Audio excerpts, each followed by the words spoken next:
वعलैकुम अस्सलाम वरहमतुल्लाहि वबरकातुहू। आपका सवाल जो है डॉक्टर असरार के बारे में कि वो जो पेशीन गोइयाँ करते हैं पहले ही इत्तला दे देते हैं कि ऐसा होगा वैसा होगा, और इस चीज़ को इख्वानी मकतब फ़िक्र के लोग बहुत ज़्यादा फैलाते हैं। तो सवाल ये है कि क्या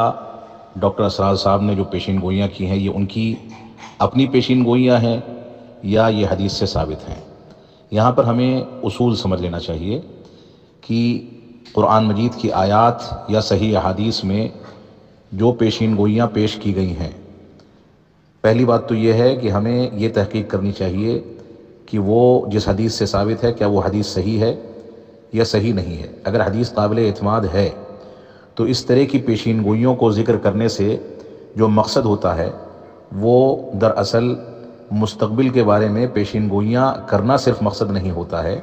बल्कि उसके ज़रिए से उम्मत को एक तरह से नसीहत और इबरत पहुँचाने की कोशिश की जाती है। यानी जो पेशीन गोइयाँ कुरान और सुन्नत के अंदर की गई हैं, क़ुर्ब क़यामत की अलामतें बताई गई हैं, उनको उसी तरीक़े से ज़ाहिरी मफ़हूम पर रखा जाएगा अगर वो सही सनद से साबित हैं। और उनको बयान करने का मकसद और शरीयत ने जिस मकसद से उसको बयान किया है उसके दो मकासद हैं बुनियादी तौर से। एक मकसद तो यह है कि उससे नसीहत पकड़ी जाए, दूसरा मकसद यह है कि उसके ज़रिए से रसूल अकरम सल्लल्लाहु अलैहि वसल्लम की सच्चाई पर और आपकी सदाकत पर दलील मिलती है कि आपने जो कुछ पेशीन गोइयाँ कर दी वो सच साबित हो रही हैं। इससे नबूवत व रिसालत की सच्चाई और सदाकत पर दलील मिलती है। यहाँ पर डॉक्टर असरार साहब हैं, या इसी तरीके से हिंदुस्तान में एक साहब हैं खलीलुर रहमान सज्जाद नोमानी साहब, या पाकिस्तान में पीर जुल्फ़िकार नक्शबंदी साहब हैं जिनके हाथ पर खलीलुर रहमान सज्जाद नोमानी साहब बैअत हैं, और हिंदुस्तान में उनके तर्जमान हैं, उनकी बातें यहाँ नकल करते हैं। ये सब के सब जो हैं, चाहे डॉक्टर असरार हों या ये दोनों अफराद हों, ये सब के सब असल में सूफ़ी अक़ायद के लोग हैं, और इनके यहाँ सूफ़ी अक़ायद में वो चीज़ें भी पाई जाती हैं जो इंतहाई गुमराही पर मबनी हैं। और ये लोग सूफ़ी अक़ायद की बुनियाद पर इस तरह की बातें करते हैं, पेशीन गोइयों वाली रिवायतों को ज़िक्र करेंगे और उससे नताइज अख़ज़ करते हैं कि ये पेशीन गोई है और अब फ़ना सन में या फ़ना तारीख़ में या फ़ना वक्त में या फ़ना जगह पर फ़ना मुल्क में ऐसा होगा, ऐसा पेश आने वाला है, या अगले साल ऐसा पेश आएगा। इस अंदाज़ के गैबी उमूर को ये लोग पेश करते हैं। ये सरासर बातिल तरीक़ा है। इस तरीक़े की इजाज़त शरीयत इस्लामिया में नहीं है। शरीयत ने दलाइल के अंदर जो अलामतें या जो पेशीन गोइयाँ पेश की हैं कि क़यामत से पहले ऐसा होगा वैसा होगा, अरब में हरियाली होगी, या इसी तरीके से फ़ला इलाके में जंग होगी, इस तरह की पेशीन गोइयाँ जो हैं इसको नुसूस फ़ितन से ताबीर किया जाता है। फ़ितनों से मुताल्लिक़ रिवायतें हैं। इन पर हम अगर गौर व तदब्बुर करें तो हकीकत यह है कि इस तरह की पेशीन गोइयाँ बरसों से पूरी होती चली आ रही हैं। 5 साल 10 साल पहले भी ये हालात बने और बन करके फिर ख़त्म हो गए, अब फिर से बन रहे हैं। 2-4-5 साल के बाद हो सकता है फिर से बने, और इससे पहले भी 50 साल 100 साल पहले, 1 सदी पहले, 2 सदी पहले इस तरह के हालात आए और आकर के चले गए। तो यकीन के साथ हम इन पेशीन गोइयों को किसी तारीख़ या किसी सन के साथ ख़ास नहीं कर सकते। पेशीन गोइयों का साबित होना और उन अलामतों का ज़ाहिर होना क्योंकि सही दलाइल से साबित है, इस वजह से यकीनन वो साबित होगा। लेकिन साबित होने वाली अलामत क्या क़ुर्ब क़यामत की आखिरी अलामत है, इसका इल्म सिर्फ़ अल्लाह रब्बुल आलमीन को है। इसके ज़रिए हमें इबरत पकड़नी चाहिए कि इन चीज़ों से हम नसीहत पकड़ते रहें। लेकिन ये अफराद डॉक्टर असरार हों या पाकिस्तान और हिंदुस्तान के जिन लोगों का मैंने नाम लिया है, ये लोग एक पेशीन गोई या किसी एक अलामत का तज़किरा करते हैं और उसके बाद बाकायदा तारीख़ों के साथ या इलाक़ों की तायीन के साथ या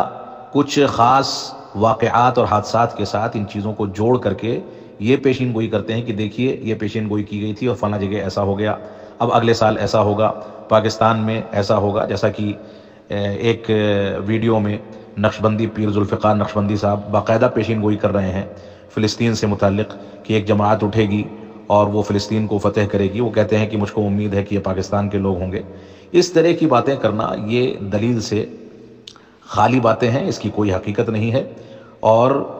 इन दलाइल को, जिन दलाइल में पेशीन गोइयाँ की गई हैं या मुस्तक़बिल की बातें बताई गई हैं या क़यामत की अलामतें बताई गई हैं, इनको किसी ख़ास वक्त के साथ मुतय्यन नहीं किया जा सकता, किसी ख़ास इलाक़े के साथ भी मुतय्यन नहीं किया जा सकता। जिन इलाक़ों का तज़किरा उसके अंदर है, उन इलाक़ों से मुताल्लिक़ मुहद्दिसीन ने क्या शरह पेश की हैं, صحابہ کرام نے اس کو کس انداز سے سمجھا ہے، اس پورے کے پورے فہم کو سامنے رکھنے کے بعد ہی کوئی فیصلہ کیا جا سکتا ہے۔ بہت سارے ایسے علاقے جو بظاہر حدیث میں وارد ہوئے ہیں کہ فلاں علاقے میں ایسا ہوگا، اگر شرح و تفسیر دیکھی جائے، محدثین کے اقوال دیکھے جائیں، تو اس سے موجودہ وقت کی تقسیم کے لحاظ سے جو علاقے سامنے آتے ہیں وہ مراد نہیں ہوتے، بلکہ کوئی دوسرا علاقہ مراد ہوتا ہے۔ اس وجہ سے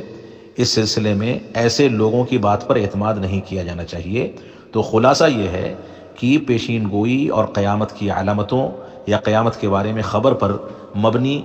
جو روایتیں یا جو حدیثیں ہیں وہ اگر صحیح سند سے ثابت ہیں تو ان کا نافذ ہونا یا ان کا ظاہر ہونا یقینی بات ہے، لیکن ظاہر ہونے سے متعلق ڈاکٹر اسرار صاحب یا اسی طریقے سے صوفیہ ترک کے یہ نقشبندی صاحب یا پاکستان یا ہندوستان کے یہ لوگ جو صوفیہ کے طریقے پر لوگوں کو گمراہ کرتے ہیں اور غلط انداز کی باتیں بتاتے ہیں، ان لوگوں کی جو شرح و تفسیر ہے ان روایتوں کے بارے میں وہ قابل اعتماد نہیں ہے، بلکہ قابل اعتماد شرح و تفسیر وہی ہوگی جو محدثین اور صحابہ کرام کے اقوال کی روشنی میں پیش کی گئی ہو، جس پر محدثین اور بڑے علماء کا اجماع ہو، اور ان کتابوں کو محدثین کی شروحات کو کھنگالنے کے بعد ہی اس کے بارے میں کوئی نتیجہ نکالا جا سکتا ہے۔ اپنی مرضی سے کسی علاقے کو، ہم پاکستان کے رہنے والے ہیں تو پاکستان کو، ہندوستان کے رہنے والے ہیں تو ہندوستان کو فضیلت دینے کے لیے زبردستی ان دلائل کو ان علاقوں سے جوڑ دیا جائے، یہ سمجھداری کی بات نہیں ہے، اور یہ منہج سلف کے خلاف بھی ہے۔ اللہ رب العالمین ہم کو غلط اسلوب اور اسی طریقے سے غلط فہم سے اور قرآن و سنت کی غلط تعبیرات کرنے سے محفوظ رکھے۔ والسلام علیکم ورحمۃ اللہ۔